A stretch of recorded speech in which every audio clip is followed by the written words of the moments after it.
A liquidación de taxas que recolle a nova normativa de Portos de Galicia non presenta novidades respecto á anterior norma. Así responde o ente autonómico á advertencia que onte facía o Concello de Vilagarcía, que acusábaos de impoñer requisitos abusivos ás comisións de festas. Lanzo unha pregunta ao aire, creo que é bastante fácil de respostar.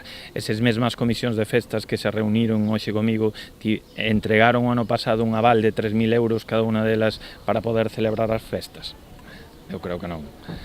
A Consellería, en este caso Portos de Galicia, se meteu nun problema con un decreto que o que está poñendo son condicións leoninas ás comisións de festas para poder seguir celebrando tradicións que se levan facendo en Galicia de toda a vida. Alberto Varela recibiu onte as comisións organizadoras das festas do Apóstolo, de San Fidel e de San Roque de Carril e o Ameixa Rock.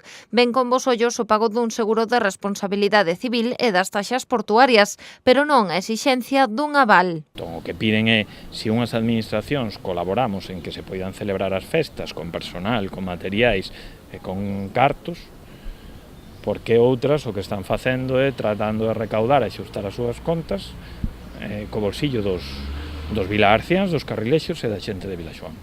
Non ten sentido.